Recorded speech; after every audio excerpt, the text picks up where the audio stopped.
Welcome to the Be Bold podcast. I'm Beth Whitman.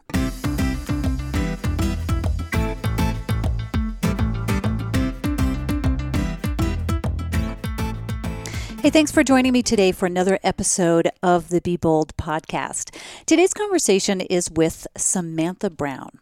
Before I tell you more about that conversation, just a quick reminder that if you're new to the podcast, I encourage you to go back to previous episodes where I highlight other interesting and courageous women doing pretty much extraordinary things.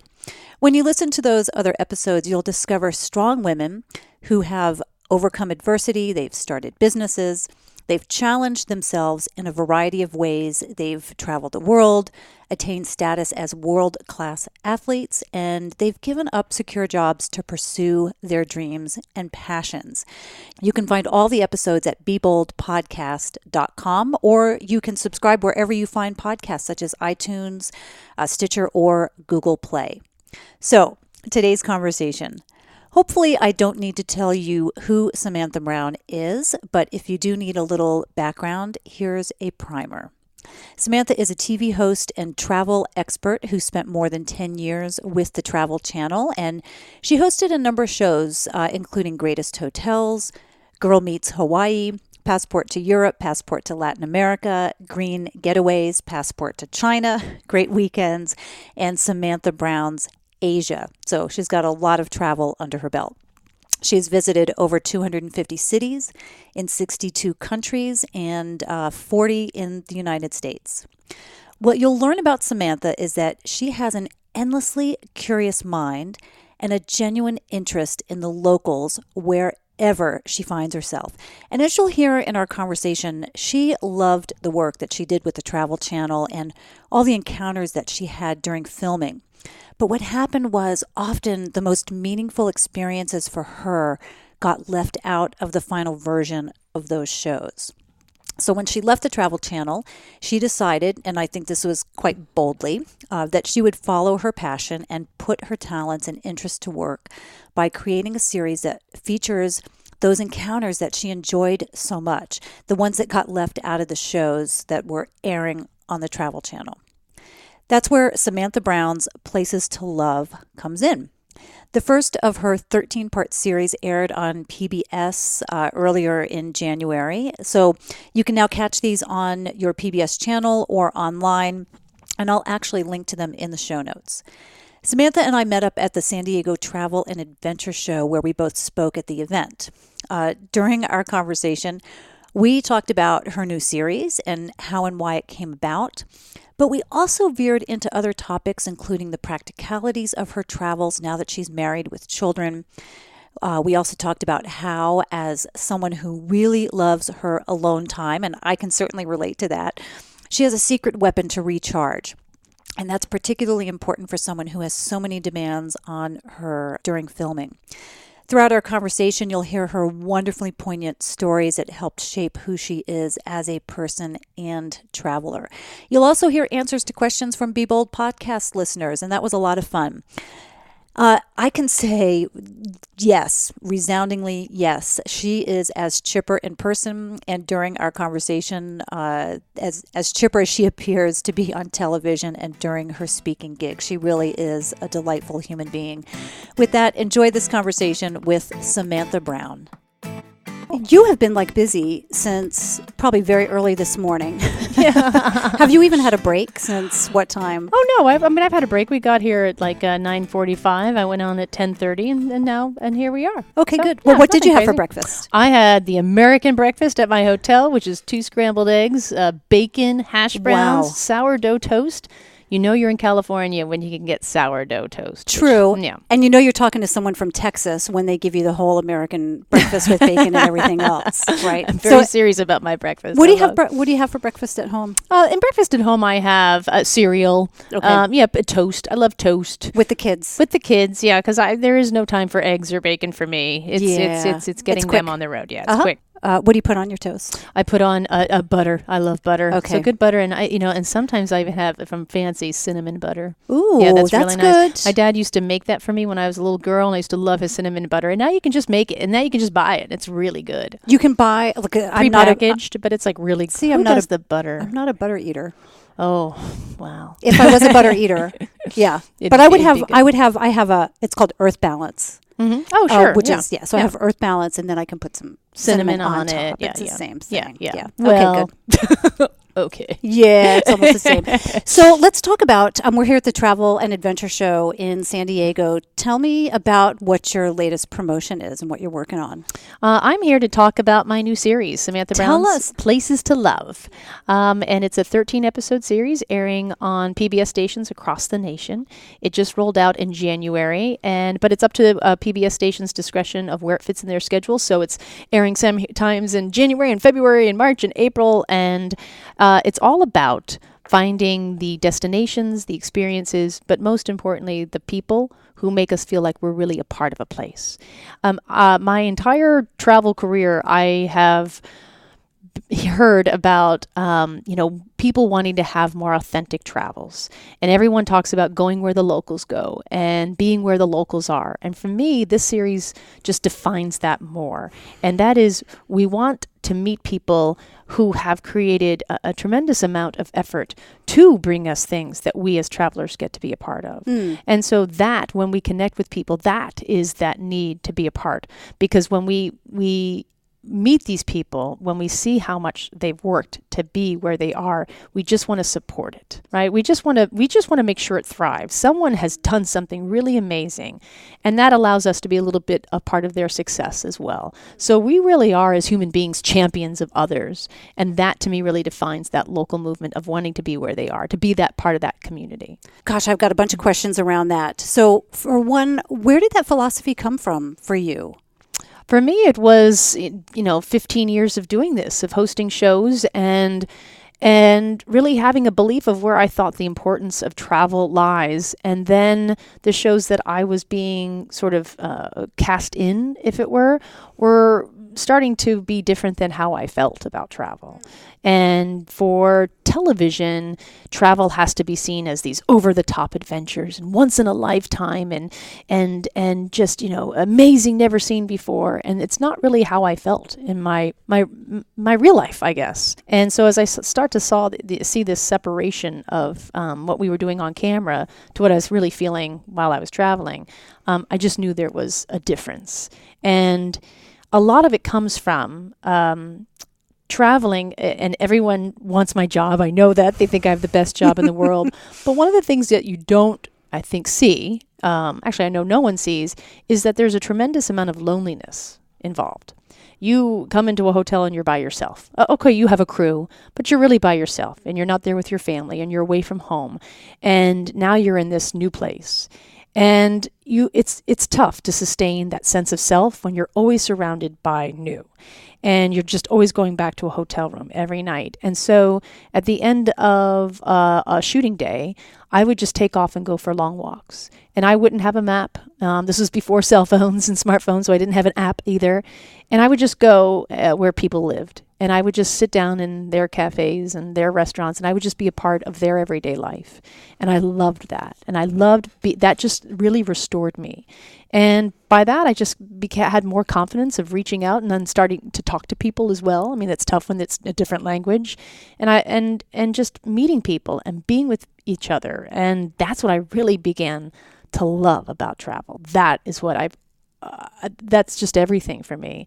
And so now with this series, I've been able to put that in a series. So to go back even further, so you had a history of performing arts in high school and in college at Syracuse, right? And I know that's all been documented and people have talked about that. You landed the job with the Travel Channel. And then from day one with the Travel Channel, were you just so excited, like, holy mackerel, I got this big job, like I'm so excited about, that those thoughts didn't come up for you at that point? The first job was for a show called Great Vacation Homes. And so a lot of it was just an absolute fear of this new job that I had, because I was trained as a classical actor. And so now I'm on camera and nothing is scripted.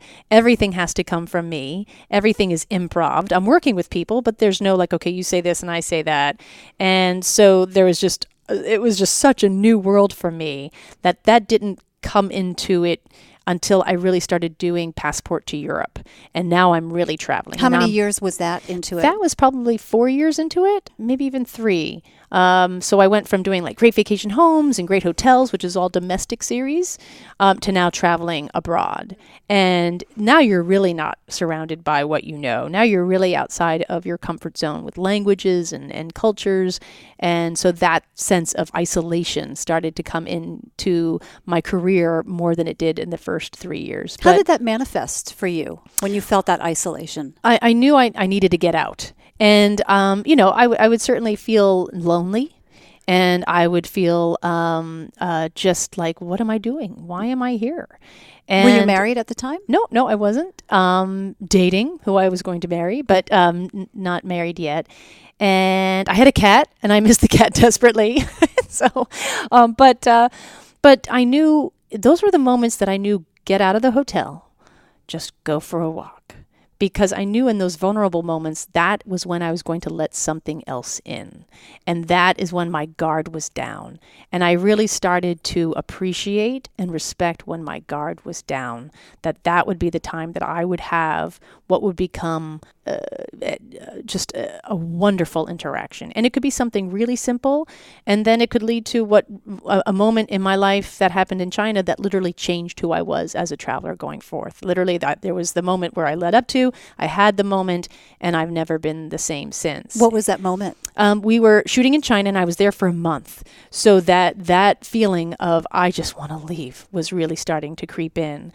And I love what I do, but it's hard. It's 17, 18 hours.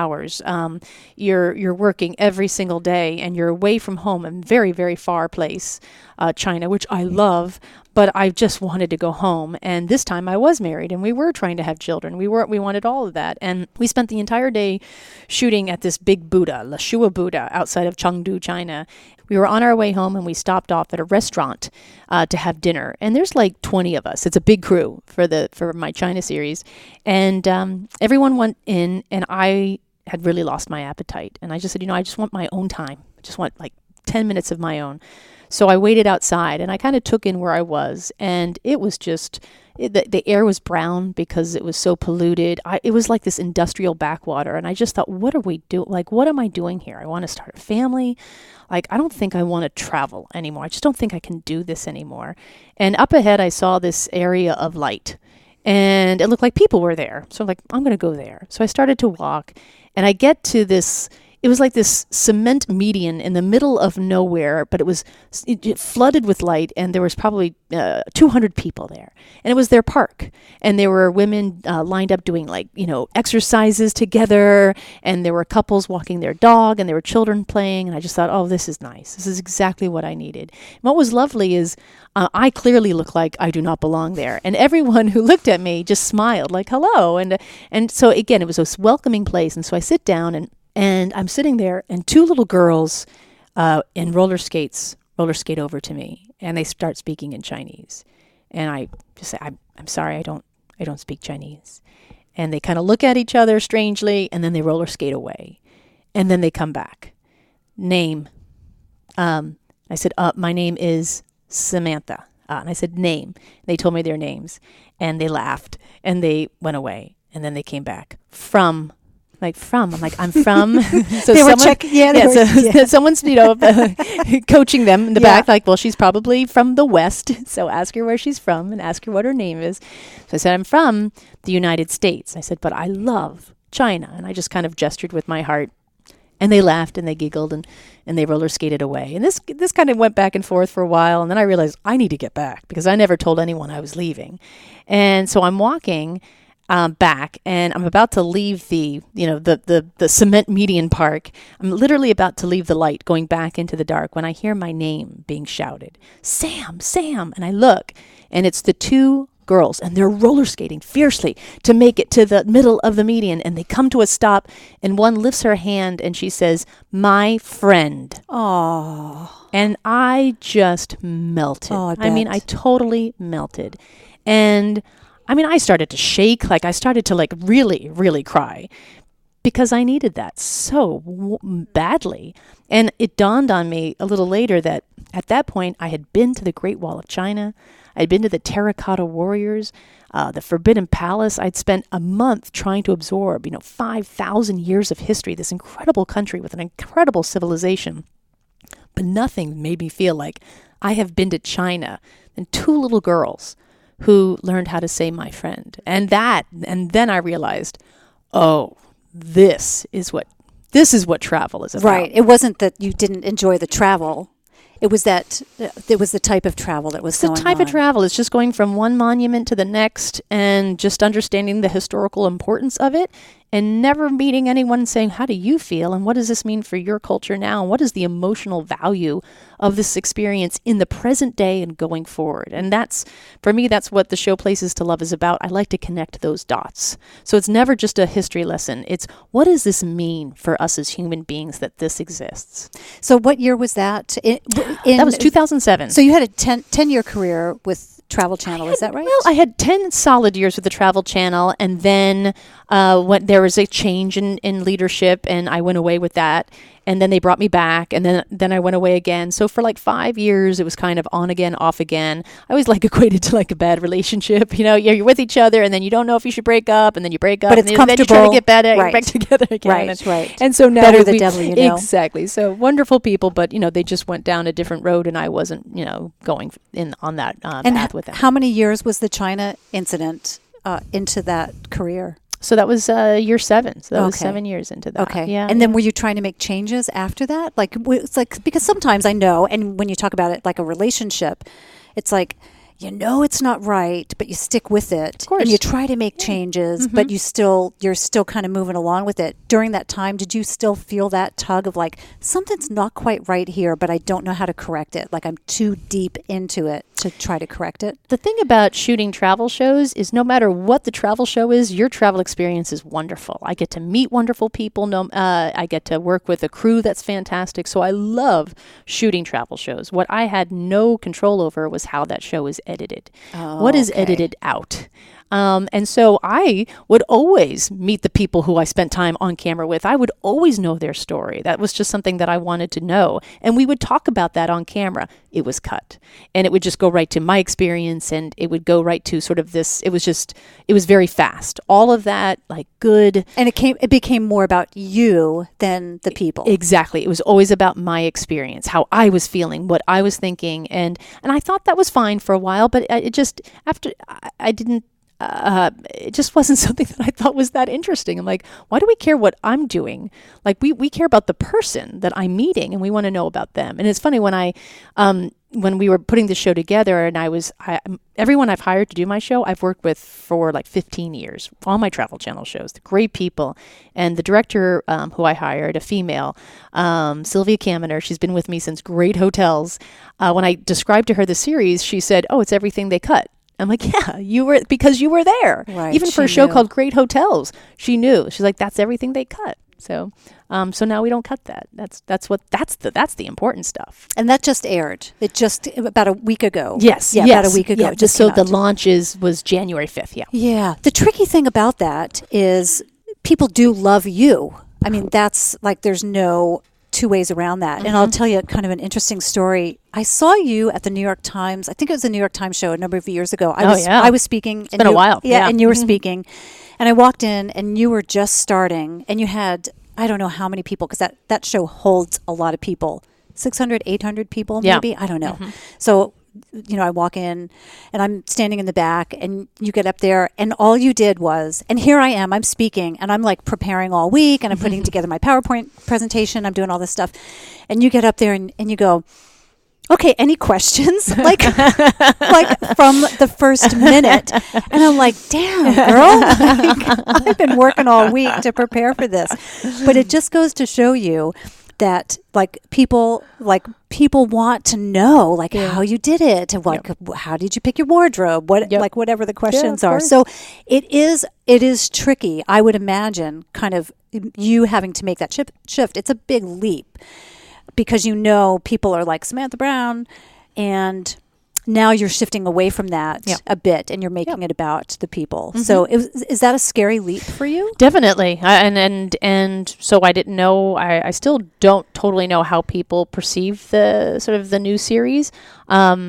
But there is a big worry that's just like, yeah, but you're not going to Disney World, and why aren't you doing this? And all the things that they had expected from me before. But I would say that the people are really enjoying, the people who are coming back to me, everyone loves it because they get it. And it's a new day. And listen, the last time I was on television was 5 years ago. We've changed a lot. There's a lot going on in the world right now. The news, how we're perceived, how we're treated. And I think that social media is huge now. You've changed your mom. I've changed, yeah. And so I think it's natural and it's authentic. And as long as people know that you're being true to who you are, people accept that. I heard a quote recently from someone, I think he's big in social media, and he said, my goal when I send out like a newsletter is to make people unsubscribe. Like the idea is to get... I'm listening. Well, the idea is to get so niche-y, to get so focused on what it is that you believe in and that what you're trying to promote, that the people who do follow you are the passionate ones and the real big fans. Yes. And I think that sounds like, I mean, of course, I don't want people to not follow you or to go away, but that it's kind of that same idea is that when you stay authentic to who you are, to yourself, then... Right. But also, I feel like, and I hope, and I haven't gotten this, I started my job when I was 29, and there are the people who still want me to be 29 forever. I would love to be 29 forever. I'm not. I'm 47. And there's a wisdom that I want to, really, empower with that. And so, no, I'm not going to jump on beds. And no, there are things that I'm just not going to do anymore because, darn it, I've earned the right not to do that because I'm not. Were you jumping on beds at 29? Yes, I was, definitely. Yeah, that was it. Great hotels. That's why everyone knew me. Oh, you jump on the beds because we just wanted to, it was this perfect bed. It was like the Ritz-Carlton. We just wanted to have fun. I'm going to have to go back and watch the YouTube clips. Yes, exactly. I'm sure they're out there. But again, the feedback that's been coming back is just it's a series that they welcome because of the quality. And then why Houston? Why did you start with Houston? You're a Texas gal. I am a Texas gal, born in Dallas. Was there a little bit of... Of course, I'm a little yellow rose. Love, yeah. No, I always have a pull with Texas. I love Texas. I grew up most in New Hampshire, but Houston is one of those big surprises. And with our series, I wanted to show destinations that people have always dreamed about, and I wanted to show destinations that people have never even thought of. Because travel is a state of mind. Any place you go to, just about, has great people and great experiences. And so you don't have to spend all your money to go to a New York City or a San Francisco or a Miami. There are places all over this great country and this world where you can, your dollar is going to go farther and you're going to be able to enjoy people more because it's not inundated with tourism. And so Houston is a fascinating city. It's the fourth largest city in the United States after Chicago. It is the most diverse. And nobody even thinks of that. No one thinks of that, no. But it's also the most diverse city in the United States in that it has no one majority. It's also the number one refugee city in the United States. Most refugees come through Houston.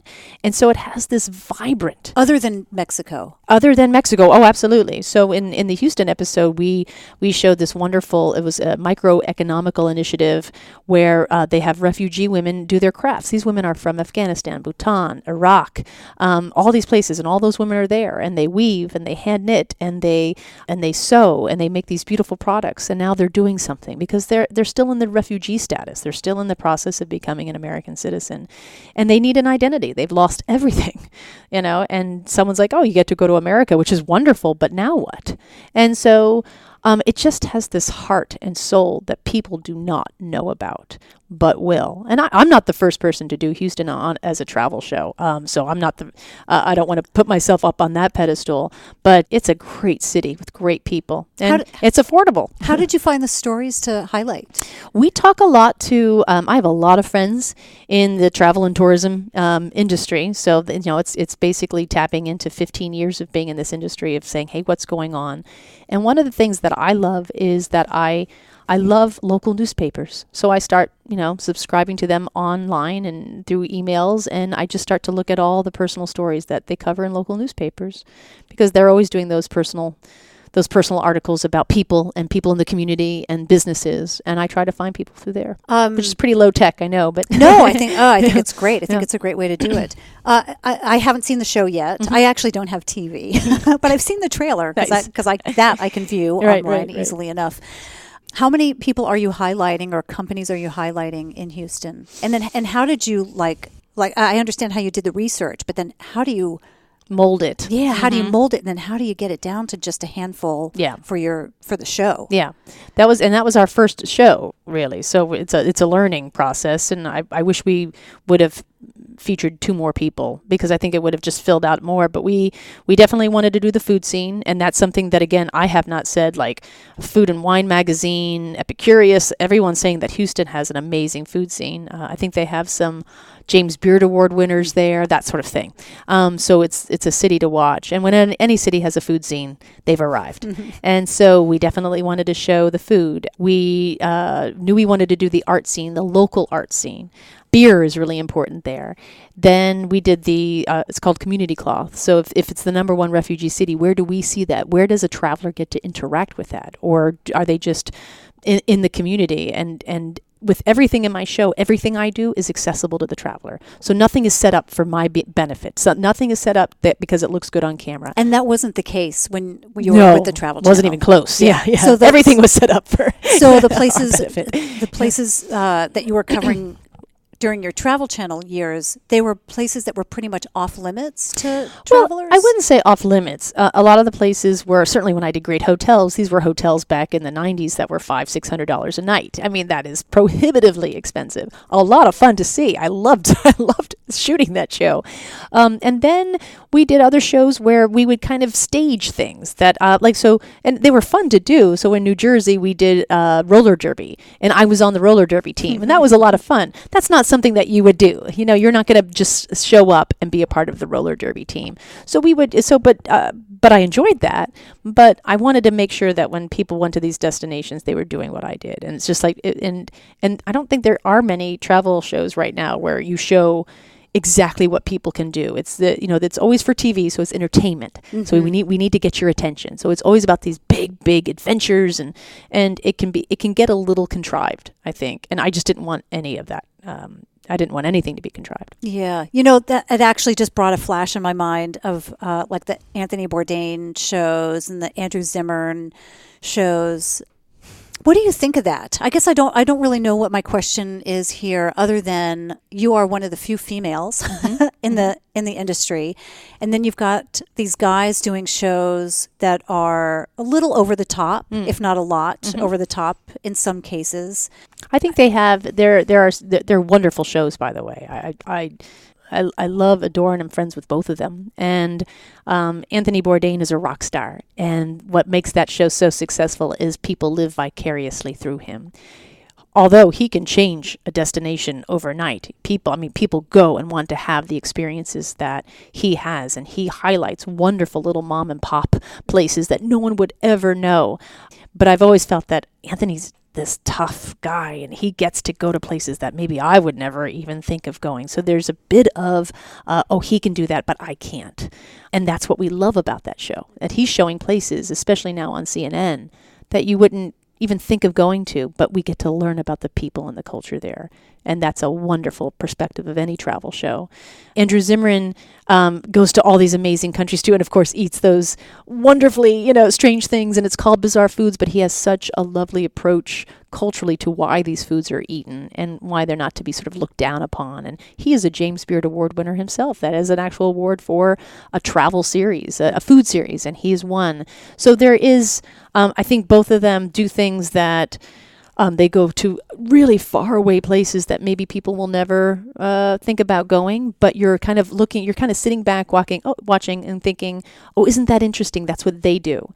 And I just want to make sure that my show is, I can do that. You have 13 episodes this season. 13. Are they all domestic? No. So I think there's 7 domestic and then 6 international. So you still feel like even with the international ones, you're still making them accessible enough for people? Definitely. Okay. Yeah. And I think that's where people will still appreciate my persona, what they know and like about me, I don't know, girl next door or whatever, is because I am taking you to those places that you might think, I don't know if I would, but that because I'm there, it's like, well, she's there. I can be there. I don't think people look at Anthony Bourdain and be like, well, if he's in Ecuador, I can be in Ecuador. I don't even look at myself like that. Well, he's kind of an ass, too. Oh, so. No.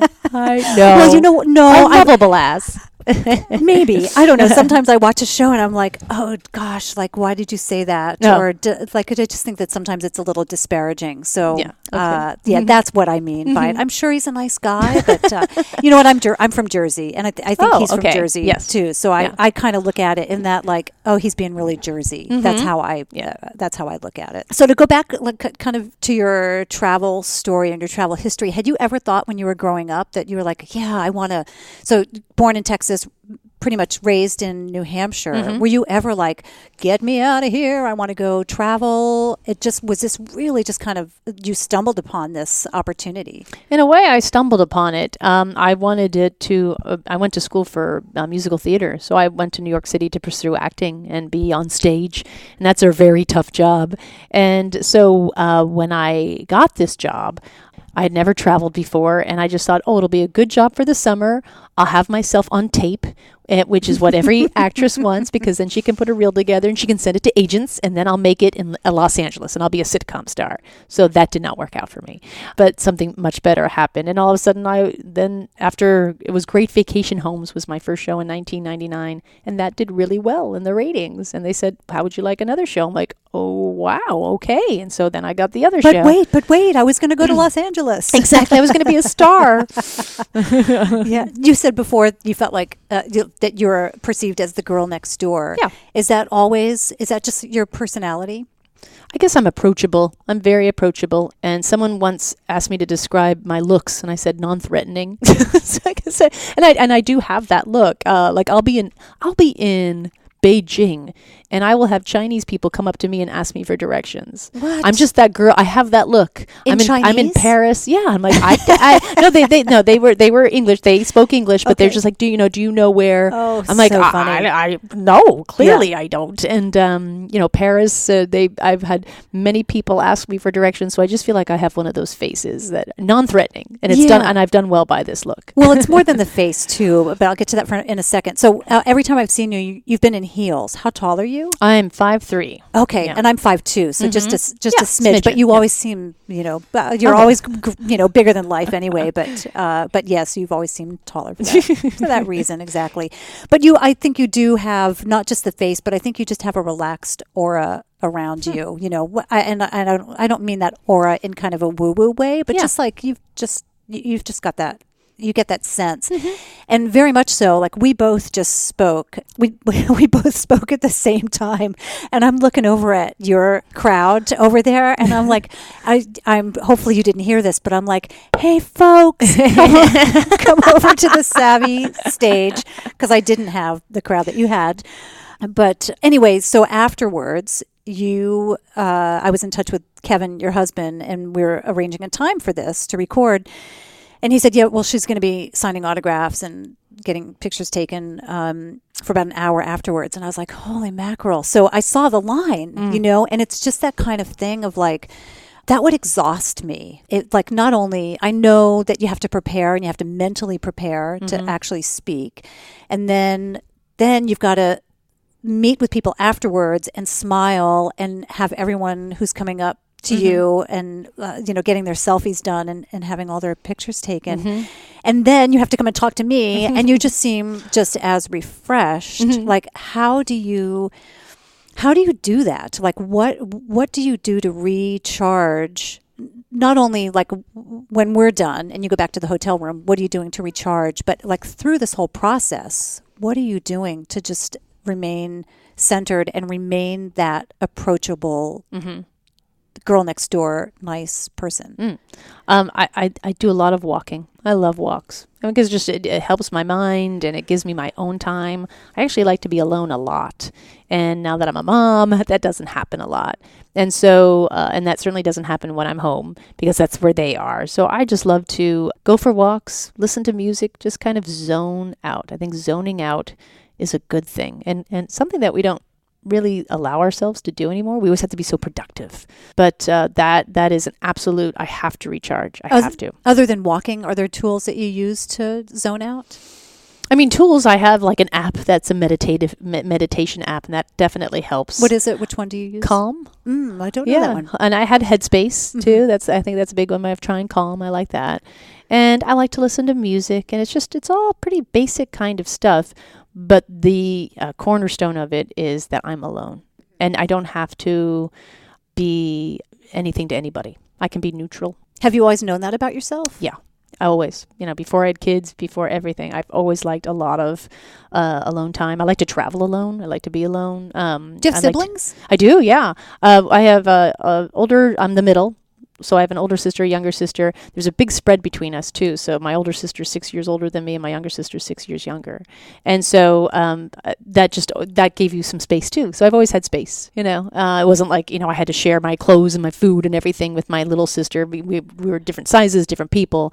So I think there was always space in our family as well. Was that in New Hampshire pretty much? Yes. As you're growing up? Yeah. Because I have, and I've talked about this on the podcast before, that I have 3 older brothers, 7, 9, and 11 years older, right? So for my kind of early teen years, I was pretty much alone. Yeah. And so I think that's where I have that same thing of like, I need to be alone. I love to run. I love to walk, but I also love to run. And when I run, I like to run alone because it's nice every once in a while. But if I go for a big, long run, I just want it to be by myself. I've got music or podcasts going in my headphones. Yeah. I want to daydream. Yeah, it's just that recharging. And I think it's because even though I have siblings, there's just that big space there that I just learned to be on my own and then learn to travel solo for that very reason. So it's only now that I'm kind of learning the camaraderie, because I do women only tours. I learn this camaraderie amongst everyone. But then I have to go back to my room and I have to that's it, exactly. Because you've been on. Yeah, exactly. Because I've been on all day and then I just need to unplug. Yeah. So totally get that. When you were in New York City, because you mentioned like kind of doing the Broadway route, and I know that you had some bit parts probably on Broadway or off Broadway. Oh, off Broadway. Okay, Thank you. Broadway. But you were so nice of you. That lead-in was so nice. I wish. Yes, it was Broadway. I was there with Bernadette Peters. Do you know her? She's lovely. Yes, I think she was just talking about you. Probably, I'm sure. And you were waiting tables. You were doing the whole thing. Yeah. What kept you motivated? Like every day you had to wake up and go, Samantha, you're going to go wait tables. But you know what? You're gonna get that part. Like I don't have anything on the docket yet, but I know it's coming. I know it's down the pike. Like it's coming along. Like what got you motivated and through that for 8 years? That's a good question, because it is. You have no guarantee that all your persistence is going to pay off. It's just not. You're in a type of industry that you are either going to make it, as they say, or because not. For 99.9% of the people, they don't make it. Of course, no. Yeah. And technically, I didn't. I kind of moved out of it. But yeah, waiting on tables is tough, and you're not making enough money to pay your rent. And I had a college education. I'm like, I can't believe all my other friends who have a college education. They have jobs now. They're making families now. They're setting off on their life, and here I was still waiting on tables, which is a totally wonderful profession. Did your family give you a hard time not about at all. that? Okay. No, not at all. My family's great, and I just remember thinking, what am I doing? Oh my gosh, I should have done this. I should have done that. And one thing that I look back on my career, and even right now, it's slow and steady wins the race. It's a marathon. It's not a race. It's a marathon. And I feel like I didn't realize it then, but that's something that I have in me. I keep my expectations in check, and I keep going forward. And you will, if you keep going forward every single day, you will start to get where you want to be. And it's just what's going to happen. And so I with a lot of my friends who definitely dropped out because they weren't getting roles and they weren't getting parts, and it's tough. You're not making a living. I just knew, just keep at it. Yes, just keep at it. So I think that's lucky. No one is going to give you anything in this world. You have to work for it. Was there a kind of persistence in your family? Like, did you have parents who did something similar? Did you grow up on a farm? Yeah, I mean, I don't know, because I just think that attitude is something special. Not everybody has that. No, my parents were not like I know my parents. They never even asked for a report card. They were not those parents at all. If I wanted to do after school stuff, they're like, okay. Or if I wanted to quit, okay. And I can see where some other friends of mine, their parents were very driven, and they passed that on to their kids, and they drove their kids too. And I could see where they got to where they wanted to faster. But I feel I got there healthier. There was no pressure from my parents to succeed. It was just, how are you doing? And are you happy? And are you happy? And so, and my parents, this was before parenting was a verb. And so they were just good people. Yeah. And they didn't have any sort of preconceived notions of what school I should go to and what I should major in and where my life should be now and what are you doing? There was never any of that pressure. Never. And I guess because of that, I never put that pressure on myself either. I just, okay, it'll happen. How are you with your kids? Now you have twins. Yeah. You have a boy and a girl. I do. And Yeah, they're yeah. 3.5 now? Or Yeah, three? they're going to be 5. Oh my gosh, on 5. Wednesday. Okay. Yeah, gosh. Oh my gosh. I So you know. have to get home to celebrate. Oh, that's exciting. Yeah. Super. Yeah.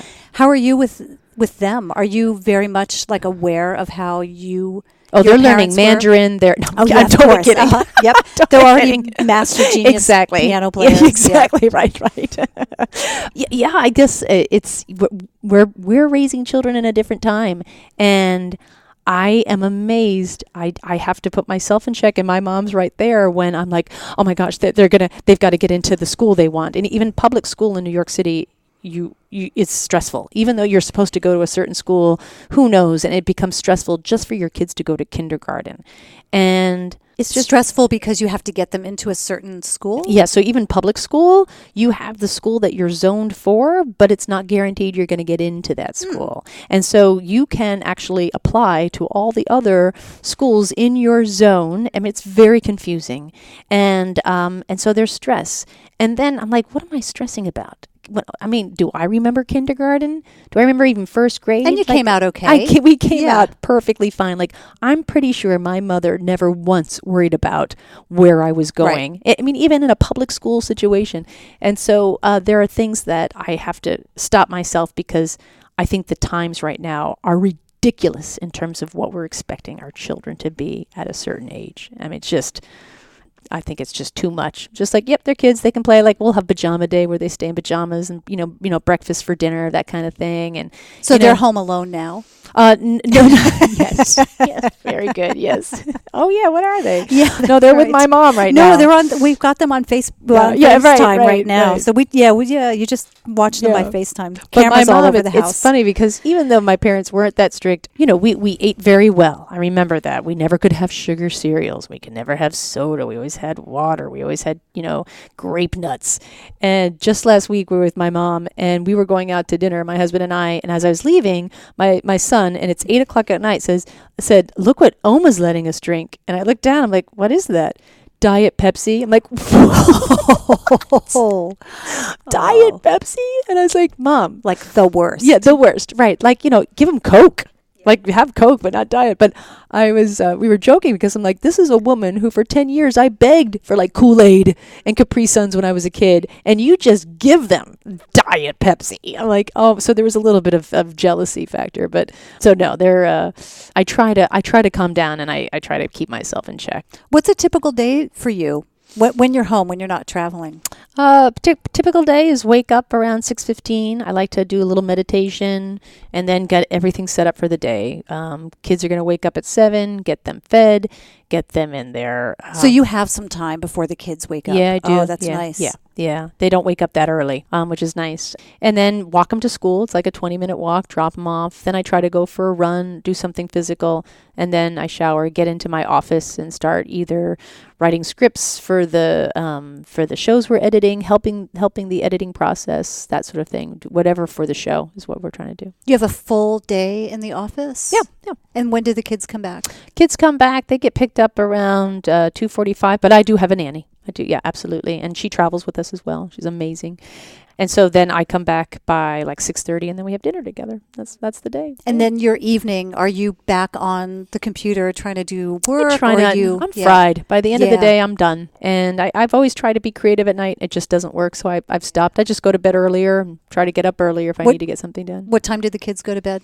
Like 9. Oh, gosh. That's late. Yeah, exactly. So that's why they sleep in. Yeah, exactly. Bit. Right. And then are you in bed by 9 too?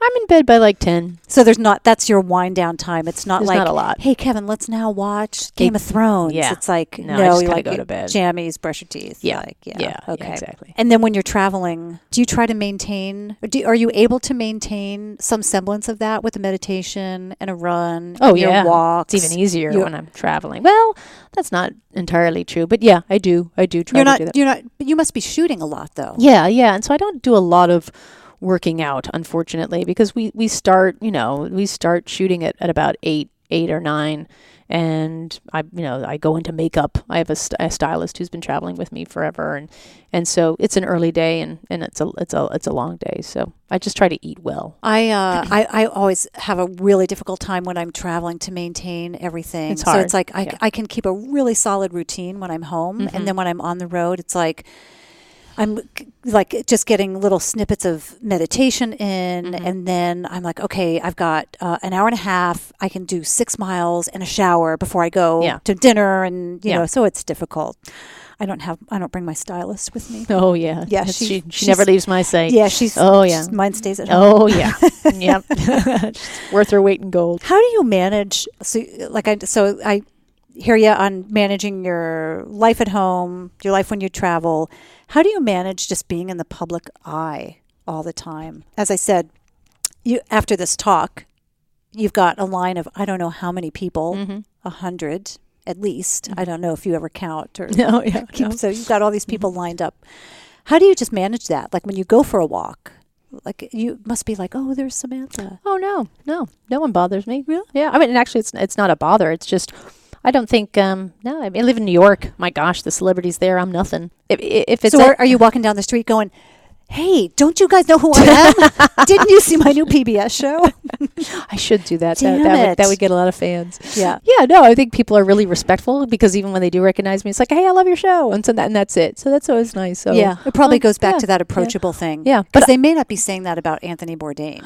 Well, yeah, he probably gives off the persona of don't come up, don't mess with me. But no, but I'm not, people don't come up to me a lot. And that would be very hard though. You're not running through the JFK airport with the paparazzi like running oh after gosh you. No. Oh my god. Yeah no. Well, yeah, you got to get to your private jet somehow. No, I'm kidding. Yeah, exactly. No, I think that would be very hard, and I would never want that in my life ever. I would never want that because I love to be in the public space, and I think for a lot of those people they can't live in the public space, but that's where I like to be. So how do you control that though? What if your show was just so wildly successful that you couldn't control it?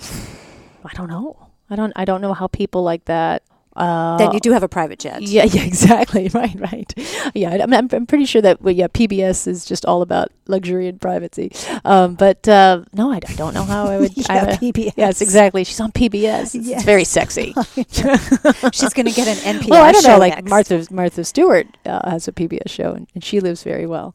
I don't know what that would be like, and I don't think so. I think that type of fame is more for like 20-year-olds and stuff. I think I'm well past anything like that happening to my life. And again, I would not want that at all. What I want to do is I had posted on my Facebook page about us chatting today and just asked if people had questions. And it's really funny because it's like, of course they have questions because it goes back to that New York Times event where it was just like, I'm here. Anyone have questions? You want to talk about? Yeah. Yes, of course. So very approachable.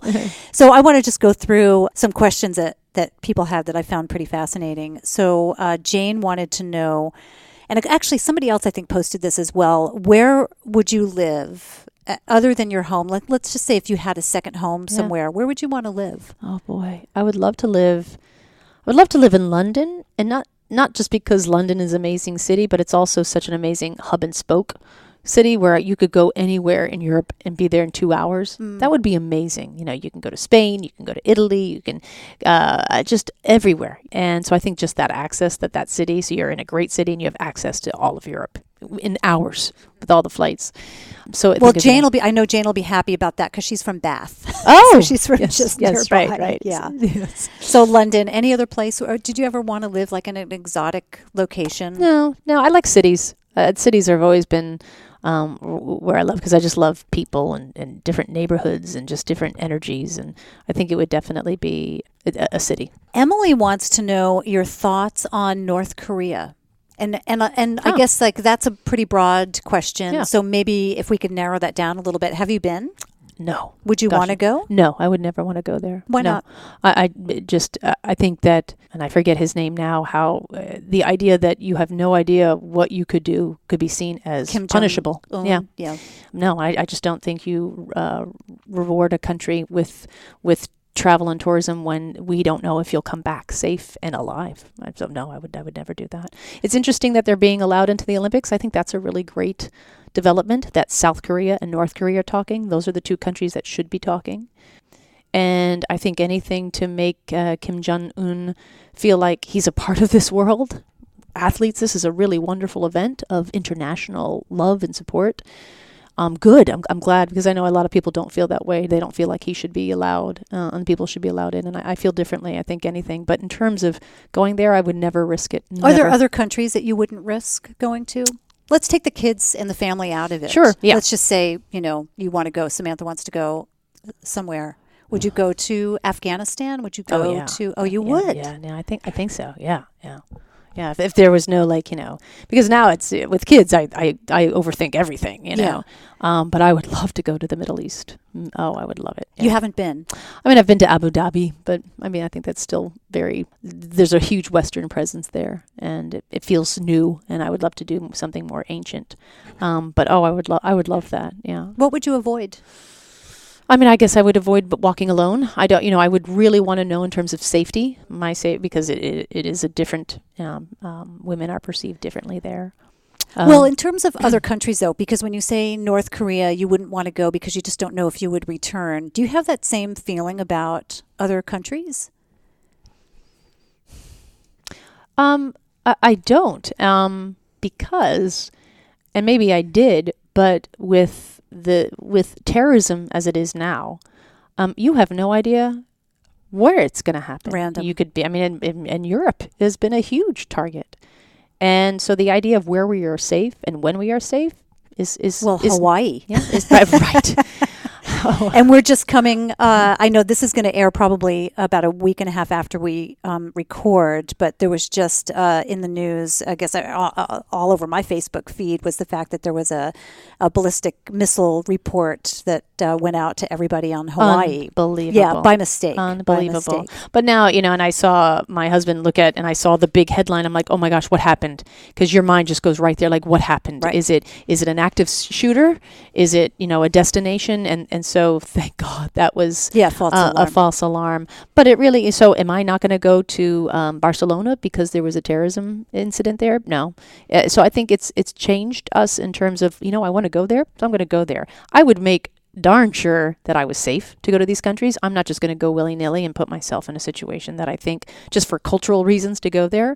But if I had that sense of comfort and okay, I can do this, good guides, good people, I would absolutely go to many countries. What about countries where you don't necessarily believe in the political environment? I'll give you my example, and it's China. And you already talked about how much you enjoyed it. Oh, I love China. And I have a problem. I haven't been to China.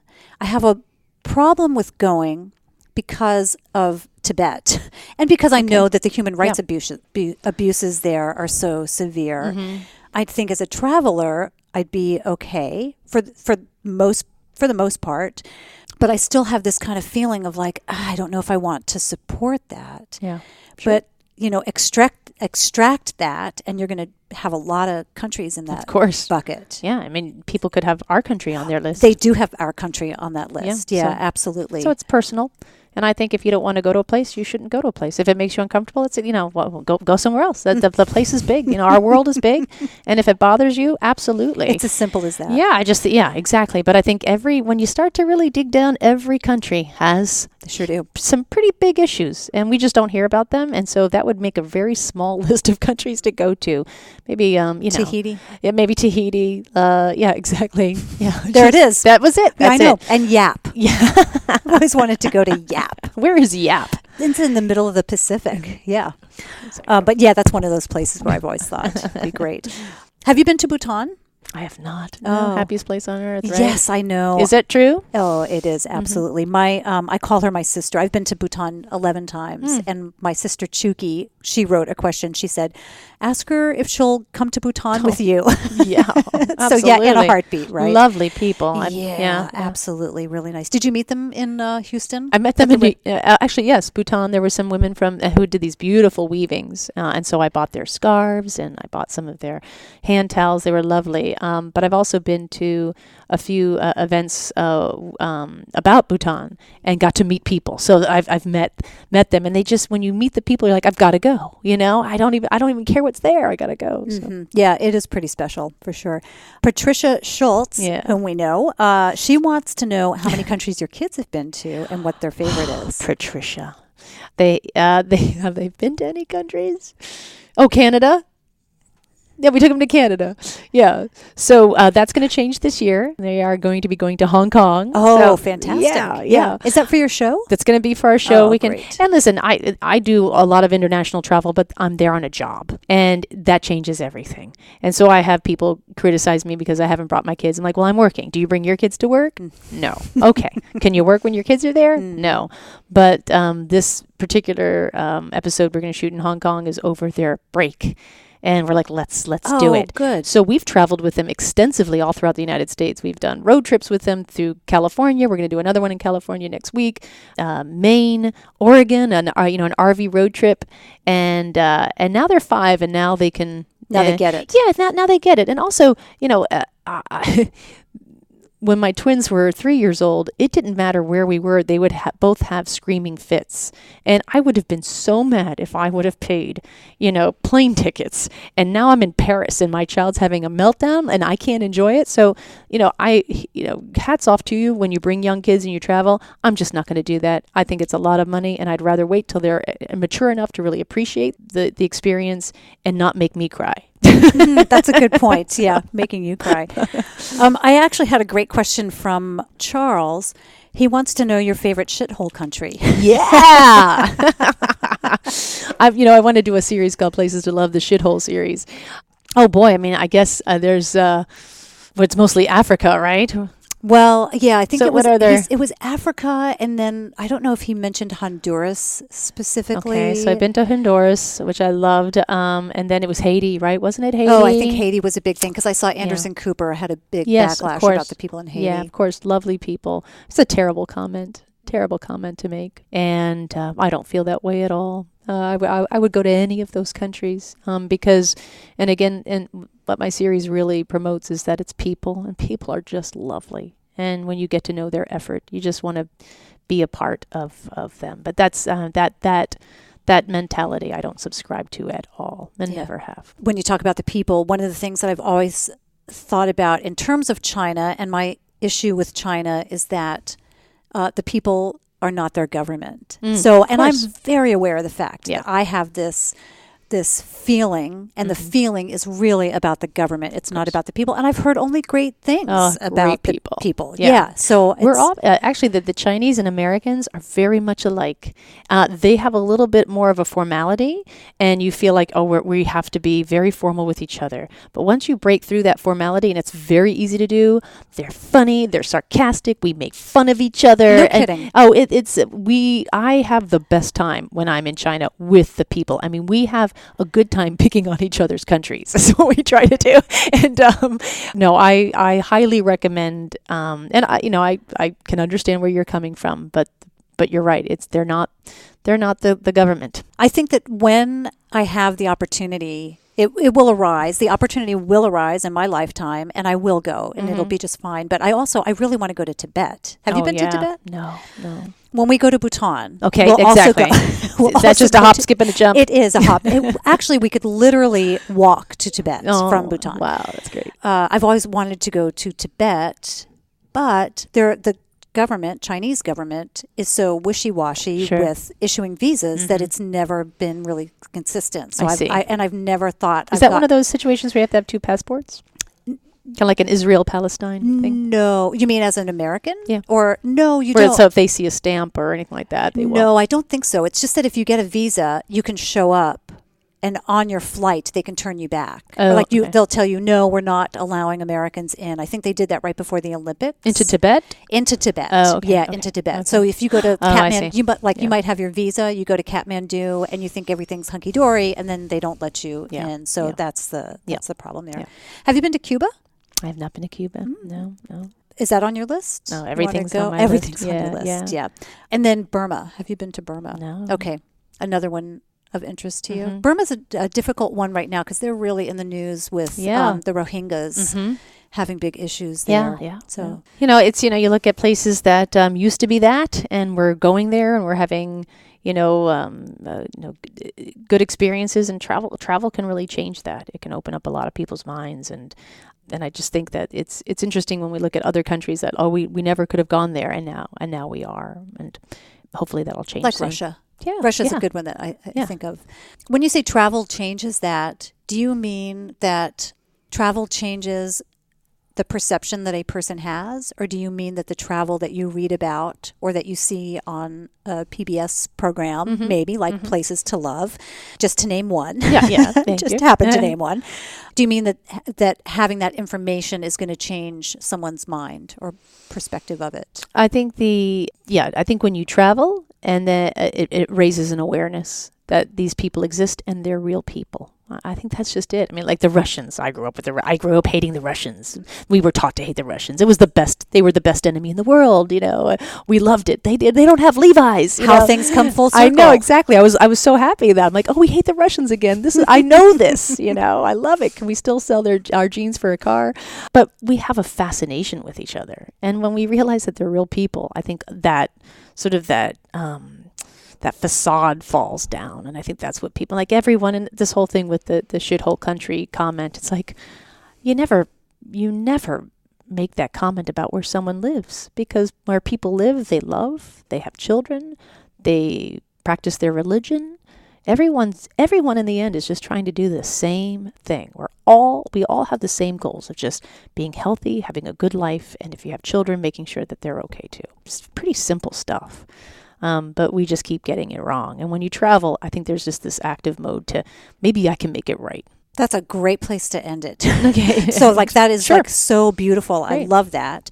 But I want to ask, I have a couple of other little things here, but along that line, I want to know, how do you do that? How does 60-70% of our country continue to promote the positive aspect of that, of immigration or the positivity around other destinations around the world, the countries that we love or the countries we've never been to that we think we might love? Like, how do we get that message out and just keep promoting the good vibes around that? I think, that's certainly one of my goals, and that's one of my strongest suits, is that, again, I'm not a rock star. I'm not a travel expert. People really see me as, if she can do it, I can do it. And so I've always known that a part of what people, how people are attracted to my ways is that I can bring them along. And so when they see me in Disney World, sure, you can go to Disney World, but now I'm in Nicaragua. And wait a minute. She's in Nicaragua and she's having a good time and she's laughing and she's eating the food and the people are lovely. I had no idea. I'm going to go to Nicaragua. So I hope that I'm the bridge. I hope that I'm the way that people see in. And I take that very seriously because I believe it. So that's just sort of my role. And then we probably all have that in a minor way, to being able to promote that in some small way. Yeah. So you have a large audience to talk to. I have a smaller audience to talk to, but then my neighbor has the neighborhood to talk to. Exactly. And I think and his family or her family. So I think that's an important thing. It gets passed down, right? Because if you don't believe that people are, I always, when people get upset about immigrants wanting to coming here illegally, you're like, don't you think if you didn't live in the United States, you would have done anything to get here? You would put your life to get your kid here. They're not doing anything we wouldn't have done. We were just born here. We were lucky. And I asked that. We did in Orange County. We did a show in Orange County, and so there is the largest Vietnamese population there. They're all boat people. And the woman, I forget her last name, Janet, she is the first Vietnamese to be in the state Senate. And she has the very first picture of herself as her as a refugee. And she came to the United States, I think when she was like 10, and they escaped from Vietnam, and they got to, I think, Malaysia first or Thailand first, and then they eventually made it to the United States. And I asked them, I said, we live in a country that seems to grapple with the idea of immigration. What do you think the Vietnamese coming to the United States does in teaching our country about what we should accept? And they said it beautifully. It's just, people got on those rafts with their children, and just the clothes on their backs, they had nothing, but they were going for freedom. That's why they're going. And it's just something that we, just to have a little bit more empathy, that we would do the exact same thing for our children. Oh yeah, I would get on a raft so quickly. If I knew I could get to the United States and my kids could have a better life, I would fight tooth and nail to get them here. Now I'm just fighting to get into a good kindergarten. Yeah. I was going to say, you might get on a raft to get them out of here soon enough. Who knows? Yeah. Is there anything else that you want to talk about or cover before we wrap it up? Oh, that's good. Covered everything? Yeah. A couple last questions then. This is the Be Bold podcast. And what does it mean to you to be bold? Oh, boy. Be bold. Do you feel like you are bold? I do now. Yeah.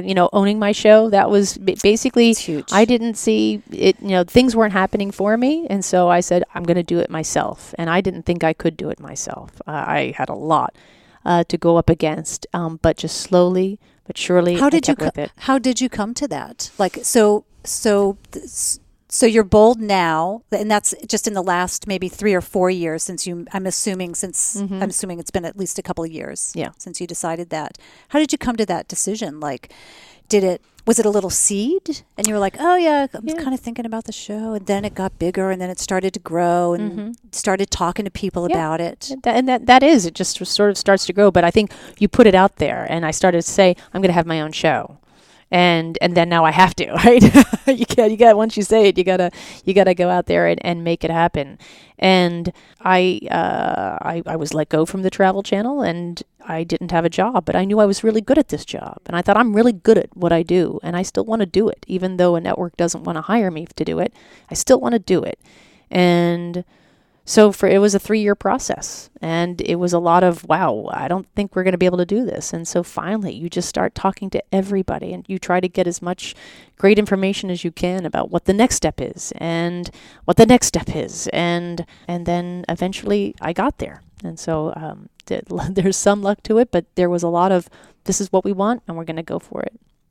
Did you know just innately that you said, I was good at this? Was it because you had 10 years of it behind you, 10 plus years? Yeah, definitely. So what is that like? Is it that Malcolm Gladwell over 10,000 hours? Yeah. I have over 25,000 Okay. hours. So I was like, oh yeah, I know how to do this. And I love it. I just love it. It's what I love to do. I think about the person who doesn't know what they're good at.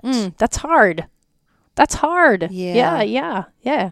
But I will say, it's not like I'm 22. I'm a been little older. Yeah, exactly. So yeah, that's hard. I wonder about how getting to that place.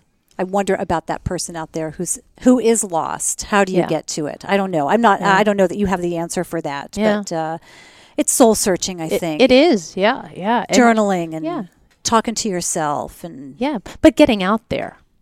And putting yourself out there. Like if you want to be a writer, then you start going to writer workshops, and you start finding out where bloggers are meeting up. You start meeting other people, and it has to be with other people, and because that's when you get to the next step, and you're just getting great information. And networking may be a bad word, but there's a lot of mentors. There's a lot of importance in that, of just always putting yourself out there and saying, hey, can I talk to you? And what you find is that when you meet people, that you actually have something that could help them. And then you realize, oh, we could help each other. And now you've got this partner. And that's when these relationships start building. So when we decided that I executive produced the show with my husband, that we wanted to do this, I had 15 years of really good relationships with people. I've always been a person people want to work with. And so everyone was happy to sit down with me, have a lunch, and just say, I think you should do this, or I think you're nuts. And just getting what we needed to get to that next step. But we always help people too. And so it's just being a person that helps along, and that helps you get to the next step, if that's making sense. Mm-hmm. Yeah, absolutely. It's great. Where do people find you on social media or elsewhere? PBS? Sure. How can people find you? Yeah, best place to find me is on my website, samantha-brown.com. I'm Samantha Brown on Twitter and Real Samantha Brown Facebook. Fantastic. Yeah. We'll see you there. And I'm so excited to see Places to Love on PBS. I'll find some way to figure it out. I don't know if I can borrow a friend's password or you can stream it. Oh, can I stream it? Of course, yeah. You can go on my website and stream it as well. Yeah. What am I doing? Yeah. Of course, I'll go find come it on. there. Okay, okay, great. I'll do that. Thanks so much for taking the time. Thank you. Yeah. Yeah, she's pretty sweet, isn't she? I hope you'll head over to her website to watch her new series or watch it on PBS.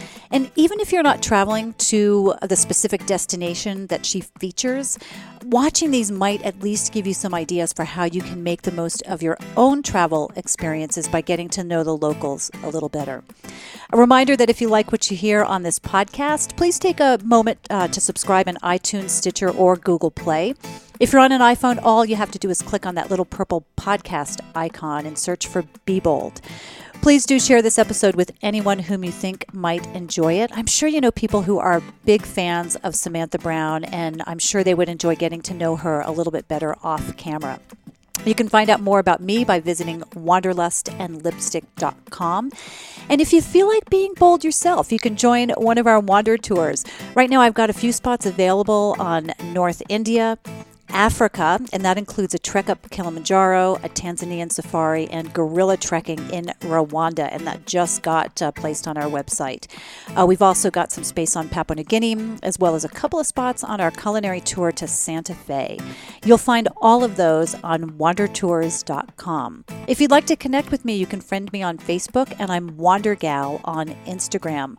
Sign up for my newsletter on the Wanderlust and Lipstick site, and you'll receive a series of tips for making your travels safer. And finally, the ladies can join us on our Be Bold Facebook group. We've got about 2,500 members in that group, and it's where we share goals, we talk about our setbacks, and where you can find words of encouragement and inspiration from others.